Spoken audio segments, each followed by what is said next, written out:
Hello दोस्तों, आज का हमारा टॉपिक है UP board solution class 12 biology chapter 6 विकास। तो दोस्तों आज की वीडियो में हम क्लास 12 बायोलॉजी चैप्टर 6 विकास का चैप्टर के सभी लघुत्तरीय प्रश्नोत्तरों को पढ़ेंगे। तो आइए देखते हैं प्रश्न संख्या 1 क्या है। देखिए, ऑपेरिन की परिकल्पना पर टिप्पणी लिखिए या फिर जीवन की उत्पत्ति का रासायनिक मत बताइए। तो आइए उन्हों का उत्तर लिखते हैं। देखिए, क्वेश्चन है कि क्वेश्चन दो प्रकार से पूछ सकता है। तो देखिए उत्तर क्या होगा इसका। पृथ्वी पर रासायनिक उपविकास के फलस्वरूप जीवन की उत्पत्ति के संबंध में विस्तृत और सर्वमान्य, बड़ा और सर्वमान्य सभी ने माना, जिसको परिकल्पना रूसी जीव विज्ञान रूसी जीव रसायन शास्त्री, ये रूस के थे कौन, AI ओपेरिन ने सन 1924 में भौतिकवाद या पदार्थवाद के नाम से प्रस्तुत किया। इसको जीव की उत्पत्ति को। ऑपेरिन की यह परिकल्पना 1936 में उनकी पुस्तक द ओरिजिन ऑफ लाइफ में छपी। ऐसी ही परिकल्पना अंग्रेज वैज्ञानिक हेल्डेन ने, जो 1961 में भारतीय नागरिक बन गए थे, सन 1929 में प्रस्तुत की। इस परिकल्पना के अनुसार पृथ्वी की उत्पत्ति और फिर इस पर जीवन की उत्पत्ति की पूरी प्रक्रिया को हम संक्षेप में 8 चरणों में बांट सकते हैं। तो देखिए किस प्रकार से। यहाँ पे देखिए, पहला चरण क्या होता है, परमाणु प्रावस्था। दूसरा चरण अणुओं एवं सरल अकार्बनिक यौगिकों की उत्पत्ति। तीसरी अवस्था कार्बनिक यौगिकों की उत्पत्ति एवं उपविकास। चौथा चरण कोलाइड्स, कोएसरबेट्स, व्यक्तिता तथा रासायनिक स्वाधीनता। पांचवा चरण स्व उत्प्रेरक तंत्रों, जीन्स, वायरसों तथा प्रारंभिक जीवों की उत्पत्ति। छठा चरण प्रारंभिक पूर्व केंद्रीय कोशिकाओं की उत्पत्ति। सातवां चरण स्वपोषक की उत्पत्ति। आठवां चरण सुकेंद्रीय कोशिकाओं तथा प्रोटिस्टा की उत्पत्ति। देखिए, पहला चरण में क्या कह रहा है, परमाणु की उत्पत्ति, यानी जो सबसे छोटा कण होता है परमाणु, उसकी अवस्था। दूसरे में कह रहा है अणुओं एवं सरल अकार्बनिक यौगिकों की उत्पत्ति। दूसरे चरण में क्या हुआ, क्या रखा गया, अणुओं एवं अकार्बनिक यौगिक है उनकी उत्पत्ति को रखा गया। तीसरे चरण में कार्बनिक यौगिक की उत्पत्ति और विकास। चौथे चरण में कोलाइड्स, व्यक्तिता, रासायनिक स्वाधीनता का विकास। और पांचवें चरण में स्वप्रेरक तंत्र, जीन्स, वायरस, विषाणु, प्रारंभिक जीव की उत्पत्ति। और फिर छठवें चरण में रखा गया प्रारंभिक पूर्व केंद्रीय कोशिकाओं की उत्पत्ति। और सातवें चरण में स्वपोषक की उत्पत्ति। और आठवें चरण में सुकेंद्रीय कोशिकाओं एवं प्रतिष्ठा की उत्पत्ति। प्रश्न संख्या दूसरा देखिए, मिलर के प्रयोग का वर्णन कीजिए तथा नामांकित चित्र बनाइए या फिर मिलर के चिनगारी विमुक्त उपकरण का नामांकित चित्र बनाइए। तो उत्तर देखिए, स्टेनले मिलर का प्रयोग शिकागो विश्वविद्यालय के वैज्ञानिक हैरोल्ड यूरे तथा स्टेनले मिलर ने 1953 में जीवन की उत्पत्ति के संदर्भ में प्रयोग किए। उन्होंने आदि पृथ्वी पर पाए जाने वाले आदि वातावरण की परिस्थिति को प्रयोगशाला में उत्पन्न किया तथा जीवन की उत्पत्ति की प्रयोगशाला में जांच की। मिलर ने एक बड़े फ्लास्क में मीथेन, अमोनिया तथा हाइड्रोजन गैस 2:1:2 के अनुपात में लिया, यानी कि मान लीजिए कि 2 अमोनिया लिया, दो भाग में, जैसे कि 2 मीथेन का टुकड़ा लिया, 1 अमोनिया का, फिर 2 हाइड्रोजन का। इस प्रकार से अगर टुकड़े में समझे तो, अगर आप किलोग्राम में समझ सकते हैं, किसी में भी आप समझ सकते हैं, इसका अनुपात इसी प्रकार से था। आगे देखिए, गैसीय मिश्रण का टंगस्टन के इलेक्ट्रोड द्वारा गर्म किया गया। इन तीनों को गर्म किया गया। दूसरे फ्लास्क में जल को उबालकर जल वाष्प बनाई गई, जिसे एक मुड़ी हुई कांच की नली में द्वारा बड़े फ्लास्क में क्या किया गया, प्रवाहित किया गया। अभी आप चित्र में देखिएगा। इसके उपरांत दोनों के मिलने से बने मिश्रण को कंडेंसर द्वारा ठंडा किया गया। ठंडा मिश्रण एक यू नली में एकत्रित किया गया, जो गंदे लाल रंग का द्रव था। इस प्रकार पूरे सप्ताह तक यह प्रयोग किया गया। प्रयोग द्वारा प्राप्त तरल पदार्थ का रासायनिक परीक्षण करने पर क्या ज्ञात हुआ? करने पर ज्ञात हुआ कि इसमें ग्लाइसिन, एलेनिन नामक अमीनो अम्ल तथा अन्य जटिल कार्बनिक यौगिक का निर्माण हो गया था। देखिए चित्र में, देखिए यहाँ पे चित्र में आप देख सकते हैं, ये है मुड़ी हुई नली। और यहाँ पे देखिए, यहाँ पे देखिए क्या है, अमोनिया गैस है, और फिर क्या है, हाइड्रोजन है, और फिर क्या है, मेथेन है। 2:1:2 के अनुपात में। यहाँ से देखिए इसको क्या किया गया, इसको नीचे से क्या किया, गर्म किया गया। यहाँ पे देखिए बर्नर बना हुआ, गर्म किया गया। यहाँ पे पानी एक में रखकर पानी को गर्म किया गया, और यहाँ से देखिए पानी उबलकर इसमें प्रवाहित किया गया। उसके बाद देखिए यहाँ पे कौन कौन से गैस बने, यहाँ पे देखिए इतने गैस यहाँ पे इकट्ठा हो गए। मिलर का प्रयोग इसी प्रकार से था। आगे देखिए, इसी प्रकार अनेक वैज्ञानिकों जैसे सिडनी फ्लाक्स, कैल्विन तथा मेल्विन आदि ने प्रयोगों द्वारा अनेक अमीनो अम्ल तथा जटिल यौगिकों का संश्लेषण किया। इन्हें अनुरूपण प्रयोग कहा जाता है। अगला प्रश्न देखिए, प्रश्न संख्या 3। उत्परिवर्तन क्या है? जीव विकास में इसके महत्व पर प्रकाश डालिए, या फिर उत्परिवर्तन पर संक्षिप्त टिप्पणी लिखिए, या उत्परिवर्तन की परिभाषा तथा कारण लिखिए, या फिर उत्परिवर्तनवाद की व्याख्या कीजिए, या उत्परिवर्तन की परिभाषा दीजिए। उत्परिवर्तनवाद किस वैज्ञानिक ने दिया? देखिए इसका उत्तर, पहले देखते हैं उत्परिवर्तन क्या होता है। देखिए हमारा हेडिंग है उत्परिवर्तन। तो देखिए ह्यूगो डी ब्रिज ने कब 1848 से 1935 तक हॉलैंड के एक प्रसिद्ध वनस्पति शास्त्री ने सांद प्रिमरोज अर्थात आइनथिरा लेमांकियाना नामक पौधे की 2 स्पष्ट किस्में देखी, जिनमें तने की लंबाई, पत्तियों की आकृति, पुष्पों की आकृति एवं रंग में स्पष्ट भिन्नता थी, दोनों अलग अलग थे। इन्होंने यह भी देखा कि अन्य पीढ़ियों में कुछ अन्य प्रकार की वंशागत भिन्नताएं भी उत्पन्न हुई। डी ब्रिज ने इसे पौधे की शुद्ध नस्ल की इस प्रकार की 7 जातियां प्राप्त की। उन्होंने इन्हें प्राथमिक जातियां कहा। जातीय लक्षण में होने वाले आकस्मिक वंशागत परिवर्तनों को डी ब्रिज ने उत्परिवर्तन कहा।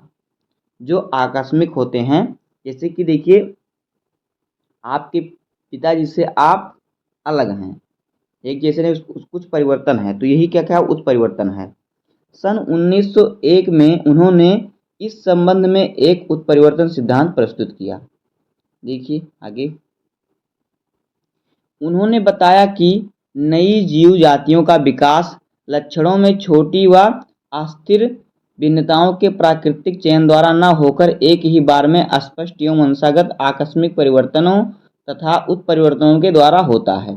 उन्होंने यह भी बताया कि जाति का प्रथम सदस्य जिसमें उत्परिवर्तन होता है उत्परिवर्तक कहलाता है, और यह शुद्ध नस्ल का होता है। उत्परिवर्तन की यह प्राकृतिक प्रवृत्ति लगभग सभी जीव जातियों में पाई जाती है। उत्परिवर्तन अनिश्चित होते हैं तथा लाभदायक व हानिकारक दोनों प्रकार के हो सकते हैं। ये किसी एक अंग विशेष अथवा एक से अधिक अंगों में साथ साथ हो सकते हैं। आगे देखिए, एक जात के विभिन्न सदस्यों में अलग अलग प्रकार के उत्परिवर्तन हो सकते हैं। इस प्रकार के एक जनक तथा पूर्वज जात के अनेक मिलती जुलती नई जातियों की उत्पत्ति संभव है।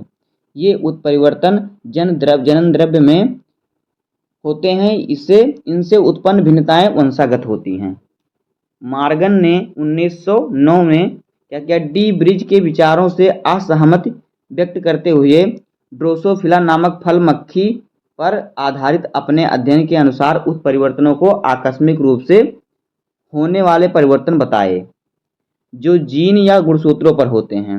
उन्होंने यह भी कहा कि केवल जननिक उत्परिवर्तन ही वंशागत होते हैं। ये प्रभावी एवं अप्रभावी दोनों प्रकार के हो सकते हैं।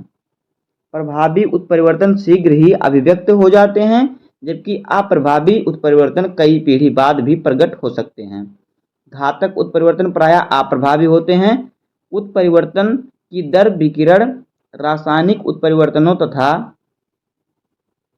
आगे देखिए तथा वातावरणीय दशाओं आदि कारकों पर निर्भर करती है।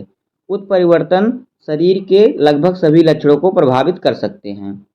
अब देखिए उत्परिवर्तन एवं जैव विकास। तो देखिए हमारा हेडिंग क्या है, उत्परिवर्तन एवं जैव विकास। तो उत्तर देखिए उत्परिवर्तन जैव विकास क्रिया को सीधे ही प्रभावित करते हैं। इसे निम्नलिखित तथ्यों द्वारा भली बात समझा जा सकता है। देखिए नंबर 1, उत्परिवर्तन बहुत ही अल्प समय में हो जाते हैं, अतः जैव विकास की क्रिया में अत्यधिक महत्व रखते हैं। दूसरा देखिए संयोजी कड़ियों की उपस्थिति को उत्परिवर्तन सिद्धांत द्वारा सहज ही समझा जा सकता है। तीसरा नंबर देखिए जेंस्की के अनुसार जीव को वातावरण के प्रति अनुकूल बनाने वाले उत्परिवर्तन प्राकृतिक चयन द्वारा शीघ्र ही जीनिक संरचना में संकलित हो जाते हैं। इस प्रकार उत्परिवर्तनों का जीव विकास में महत्वपूर्ण योगदान रहता है। अगला प्रश्न देखिए, प्रश्न संख्या 4। देखिए क्या सभी प्रकार के उत्परिवर्तन जीवों के लिए हानिकारक होते हैं? अगर नहीं तो क्यों? तो देखिए उत्तर सभी प्रकार के उत्परिवर्तन जीवों के लिए हानिकारक नहीं होते, क्योंकि कुछ उत्परिवर्तन तो संरचनात्मक होते हैं जिनके प्रभाव जीव के शरीर पर स्पष्ट दिखाई देते हैं, जैसे हमारे बालों, त्वचा, नेत्रों आदि का काला या भूरा होना। इसके अतिरिक्त कुछ जीन उत्परिवर्तन के बाद जीव को, विशेषकर जीवाणुओं को पूरक पोषी बना देते हैं। कुछ जीनी उत्परिवर्तन ही प्राणघातक या प्रतिबंधित प्राणघातक होते हैं। अगला प्रश्न देखिए, प्रश्न संख्या 5। जननिक वंशागत एवं उपार्जित विभिन्नताओं लक्षणों में अंतर बताइए, या वंशागत तथा उपार्जित लक्षणों में अंतर बताइए तथा प्रत्येक का एक एक उदाहरण दीजिए, या फिर वंशागत तथा उपार्जित लक्षणों का संक्षिप्त में वर्णन कीजिए। तो आइए इसका उत्तर हम समझते हैं। देखिए उत्तर हमारा क्या है, वंशागत या फिर जननिक उपार्जित भिन्नताओं लक्षणों में अंतर। देखिए एक तरफ हमारा जननिक वंशागत भिन्नताएं लक्षण और एक तरफ है उपार्जित भिन्नताएं लक्षण। तो देखिए जननिक वंशागत भिन्नता में ये जीव के जनन द्रव्य में प्रभावित होते हैं, और उपार्जित में देखिए इनका प्रभाव जीव के देह द्रव्य में होता है। जननिक में ये जीन ढांचे में परिवर्तन के कारण उत्पन्न होते हैं। उपार्जित देखिए ये वातावरणीय दशाओं के प्रभाव से शरीर पर उत्पन्न होते हैं। जननिक में देखिए लैमार्क तथा डार्विन भी इसके विषय में नहीं जानते थे, और इसमें देखिए उपार्जित में लैमार्क ने इन्हें उपार्जित लक्षणों का नाम दिया था। जननिक में देखिए ये वंशागत होती हैं, और उपार्जित जो होती हैं ये वंशागत नहीं होती हैं। जननिक में देखिए उदाहरण नेत्र की पुतलियों का जन्मजात रंग, बालों का रंग, शारीरिक लंबाई आदि। और देखिए उपार्जित में उदाहरण धूप में रहने पर त्वचा का रंग काला हो जाना, शिक्षा के साथ वृद्धि का विकास होना आदि। अगला प्रश्न देखिए, प्रश्न संख्या 6। अनुकूली विकिरण क्या है? इसके किन्हीं 3 कारणों का उल्लेख कीजिए। तो उत्तर देखिए हेडिंग हमारा है अनुकूली विकिरण। देखिए एक विशेष भूभौगोलिक क्षेत्र में विभिन्न प्रजातियों के विकास का प्रक्रम एक बिंदु से प्रारंभ होकर अन्य भूभौगोलिक क्षेत्रों तक प्रसारित होने को अनुकूली विकिरण कहते हैं। देखिए एक विशेष भूभौगोलिक क्षेत्र में विभिन्न प्रजातियों के विकास का प्रक्रम एक बिंदु से प्रारंभ होकर अन्य भूभौगोलिक क्षेत्रों का तक प्रसारित होना अनुकूली विकिरण कहलाता है। मतलब किसी एक विशेष स्थान से प्रजातियों का उत्पन्न होना और पूरे क्षेत्र में फैलना कहलाता अनुकूली विकिरण कहलाता है। उदाहरण के लिए देखिए गैलापैगोस द्वीप समूह पर डार्विन की फिंचे पक्षियों का अनुकूली विकिरण तथा ऑस्ट्रेलिया में शिशुधानी जंतुओं में अनुकूली विकिरण। अनुकूली विकिरण के लिए उत्तरदायी 3 प्रमुख कारण निम्न हैं। देखिए कौन कौन से। नंबर 1 देखिए प्रकृति में एक जीव जात की उत्पत्ति एक बार तथा एक क्षेत्र में होती है। दूसरा नंबर देखिए किसी जात की आबादी बढ़ने पर इसके सदस्य उत्पत्ति क्षेत्र के चारों ओर फैल जाते हैं। तीसरा नंबर देखिए एक ही जात के जीवों में अलग अलग वातावरण के अनुरूप परिवर्तन होने से नई प्रजातियां बनती हैं। अगला प्रश्न देखिए, प्रश्न संख्या 7। डार्विन के प्राकृतिक वर्णवाद पर संक्षिप्त टिप्पणी लिखिए। तो उत्तर देखिए जीव विकास को समझाने के लिए डार्विन ने प्राकृतिक वर्णवाद या प्राकृतिक चयनवाद प्रस्तुत किया। इसके फलस्वरूप प्रत्येक जीव में संतान की उत्पत्ति प्रचुर क्षमता पाई जाती है। इनसे अधिकांश जीव वृद्धि करके अपनी जनसंख्या बढ़ाते हैं। इस बढ़ी हुई जनसंख्या के कारण समान जात या भिन्न भिन्न जात के जीवों के बीच अस्तित्व के लिए संघर्ष शुरू हो जाता है। ये संघर्ष प्रायः समान आवश्यकताओं के लिए होता है। संघर्ष में वे जीव ही जीतते हैं जिनमें सामान्य जीवों से हटकर कुछ अलग भिन्नताएं पाई जाती हैं। ये भिन्नताएं आनुवंशिक होती हैं और प्रकृति द्वारा जीवों में उत्पन्न हो जाती हैं। इस प्रकार भिन्नताओं से युक्त जीव ही आने वाली पीढ़ियों में जीवित रहते हैं। ये जीव वातावरण में होने वाले उत्परिवर्तन को सहने में समर्थ होते हैं। अगला प्रश्न देखिए, प्रश्न संख्या 8। देखिए प्रश्न संख्या 8 क्या है। लयमार्ग के मूल आधार क्या थे? उत्तर देखिए, लयमार्ग के मूल आधार निम्नलिखित हैं। नंबर 1 देखिए, जीव के आंतरिक बल में जीवों के आकार को बढ़ाने की प्रवृत्ति होती है, जिसका अर्थ यह है कि जीवों के पूरे शरीर तथा उनकी विभिन्न अंगों के बढ़ने की प्रवृत्ति होती है। दूसरा नंबर देखिए, जीवों की लगातार नई जरूरतों के अनुसार नए अंगों तथा शरीर के दूसरे भागों का विकास होता है। तीसरा नंबर देखिए, किसी अंग का विकास तथा उसके कार्य करने की क्षमता उसके उपयोग तथा अनुप्रयोग पर निर्भर करती है। लगातार उपयोग से अंग धीरे धीरे मजबूत हो जाते हैं तथा पूर्णतः विकसित हो जाते हैं, जबकि उनके अनुप्रयोग से इसका उल्टा प्रभाव पड़ता है। इससे अंग का धीरे धीरे अपहास हो जाता है और अंत में विलुप्त हो जाते हैं। देखिए इसके कहने का मतलब कि जब कोई अंग है, अगर उस अंग को आप उपयोग में ला रहे हैं, उससे काम कर रहे हैं, तो वह अंग मजबूत हो जाएगा। और अगर आप उसको काम में नहीं ला रहे हैं तो वह क्या होगा, ह्रास होगा उसका। जैसे कि देखिए जब बच्चे का जन्म होता है तो उसके हाथ पैर सब मुलायम होते हैं, लेकिन जिस प्रकार से बड़ा होता है उससे चलता है, पैर जमीन पर पड़ता है, चलता है, तो नीचे देखिए तली जो होती है मजबूत होती जाती है।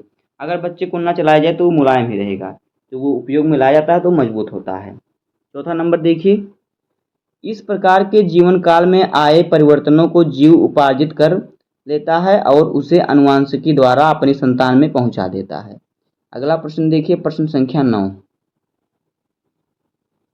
अंगों के कम या अधिक उपयोग का सिद्धांत क्या है? इस सिद्धांत को किस वैज्ञानिक ने प्रतिपादित किया? देखिए उत्तर, अंगों के कम या अधिक उपयोग का सिद्धांत, ये हमारा हेडिंग है। उत्तर देखिए, फ्रांस के प्रसिद्ध जीवशास्त्री जीन बैप्टिस्ट डी लेमार्क ने जीव विकास क्रिया को समझाने के लिए सर्वप्रथम उपार्जित लक्षणों का वंशागत सिद्धांत प्रस्तुत किया, जो उनकी पुस्तक फिलोसफी जूलॉजिक में सन 1809 में प्रकाशित हुई। उन्होंने अंगों के उपयोग एवं अनुप्रयोग के प्रभाव का सिद्धांत भी दिया। उनके विचार लयमार्कवाद के नाम से प्रसिद्ध हैं।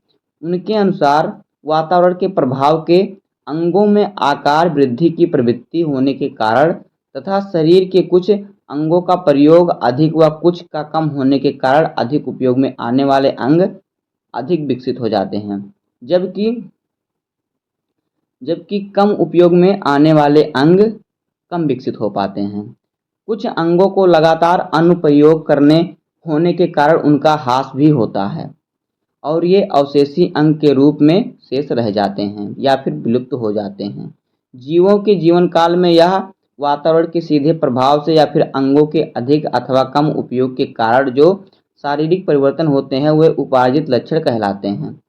ये लक्षण वंशागत होते हैं तथा पीढ़ी दर पीढ़ी आने वाली संतानों में पहुंचते रहते हैं।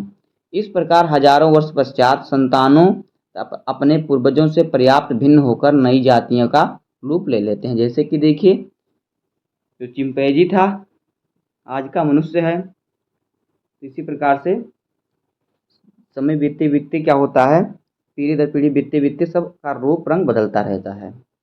आगे देखिए प्रश्न संख्या 10। लयमार्कवाद के अनुसार आधुनिक सर्प पैर रहित तथा बत्तख के पैर जाल युक्त होते हैं, समझाइए। उत्तर देखिए, लयमार्क के अनुसार सर्प झाड़ियों तथा बिलों में रहता है तथा जमीन पर रेंग कर चलता है, जिसके कारण उसके पैर इस्तेमाल नहीं होते तथा बिल में घुसने में भी बाधा उत्पन्न नहीं करते, इसलिए इसके पैर धीरे धीरे विलुप्त होते चले गए, जबकि अन्य सरीसृपों में पैर उपस्थित होते हैं। लैमार्क का मानना था कि बत्तख प्रारंभ में स्थलीय थे, जो खाने की खोज में पानी में जाया करते थे। पानी में चलने के लिए उन्हें अपने पंजे फैलाने पड़ते थे। इसके परिणाम स्वरूप उनके पंजे के आधार पर त्वचा लगातार खींचती गई और पेशीय चलन से पंजों में रुधिर का प्रभाव बढ़ता गया, अतः त्वचा में अंगुलियों के बीच में पाद जाल का रूप ले लिया। अगला प्रश्न देखिए, प्रश्न संख्या 11।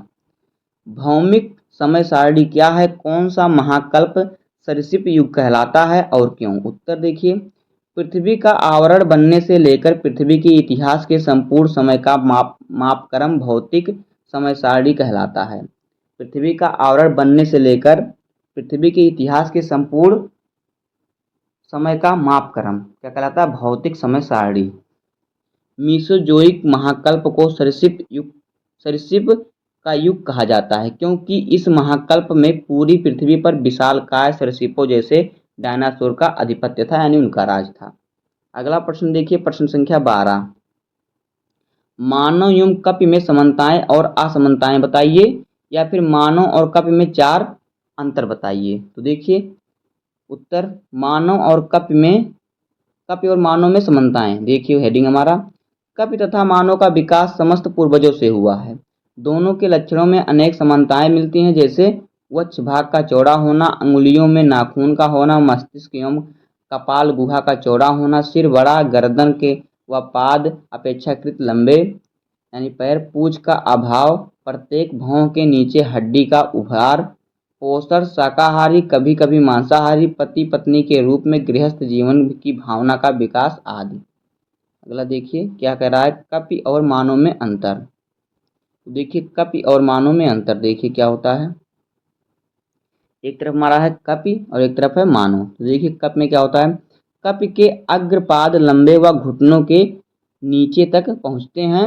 अग्रपदों का तथा पश्चपादों का समान कार्य होता है। पैर हाथों की तरह ही किसी वस्तु को पकड़ सकते हैं। और फिर देखिए मानव में, कपि की अपेक्षा मानव में अग्रपद छोटे हैं तथा घुटनों के ऊपर ही रहते हैं। अग्रपद पश्चपादों के कार्य भिन्न है, पैर किसी वस्तु को पकड़ने में सहायक नहीं होते। कपि में देखिए चारों पाद जंतु का संतुलन बनाने में सहायक होते हैं। 4 पादों पर चलता है और चतुष्क दचारी है। इसमें देखिए मानव में पश्चपाद संपूर्ण शरीर का भार उठाता है, साथ ही संतुलन बनाए रखने तथा सीधा चलने में सहायता होता है। सीधा उठ चलता है या द्विपादचारी है। कपि में देखिए इसका अंगूठा छोटा होता है तथा अंगुलियों में समांतर होता है, वस्तुओं को पकड़ने में सुविधाजनक नहीं है। मानव में देखिए मानव का अंगूठा अधिक विकसित तथा अंगुलियों के साथ समकोण पर होता है, वस्तु को सुविधाजनक तथा मजबूती से पकड़ने में सहायक है। इससे यह अपने हाथों को अनेक कार्यों के लिए उपयोग कर सकता है। इसमें देखिए कपि में मादा के स्तन उभरे हुए नहीं होते और फिर मानव में मादा के स्तन क्या होते हैं, उभरे हुए होते हैं। आगे देखिए कपि में देखिए आगे, भौहें मोटी तथा ऊंची होती हैं। मादा संकरा, नाक चपटी, चेहरा थूथल की तरह आगे निकला हुआ होता है। और मानव में देखिए भौहें पतली अपेक्षाकृत आंखें के पास होती हैं। माथा चौड़ा, नाक उठी हुई, चेहरा चपटा होता है। और देखिए कपि में महारंध्र खोपड़ी के पीछे की ओर स्थित होता है। खोपड़ी कशेरुकी दंड पर टंगी हुई होती है। और मानव में महारंध्र खोपड़ी के नीचे स्थित होता है। खोपड़ी कशेरुकी दंड पर सीधी होती है। कपि में देखिए कपाल गुहा का औसत आयतन 400 से 450 सीसी, अतः मस्तिष्क बहुत कम विकसित होता है। और देखिए इसमें मनुष्य में, मानव में कपाल गुहा का औसत आयतन 1450 सीसी होता है, अतः अत्यधिक विकसित होता है मस्तिष्क। और देखिए कपि में स्पष्ट तथा तर्कसंगत वाणी नहीं होती। इनमें सामाजिक जीवन, शिक्षा एवं भावनात्मक का पक्ष अभाव होता है। और देखिए मानव में स्पष्ट तथा तर्कसंगत वाणी विकसित होती है।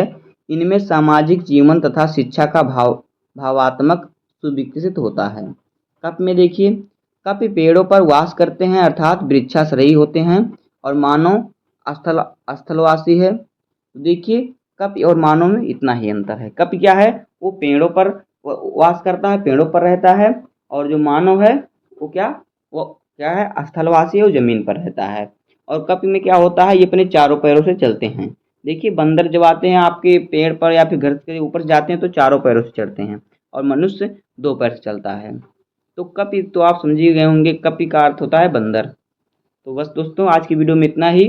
उम्मीद है कि आपको वीडियो पसंद आया होगा। अगर आपको वीडियो पसंद आया हो तो वीडियो को लाइक कर दीजिएगा, चैनल पर नए हैं तो सब्सक्राइब कर दीजिए। मिलते हैं किसी नेक्स्ट वीडियो में, तब तक के लिए धन्यवाद। जय हिंद।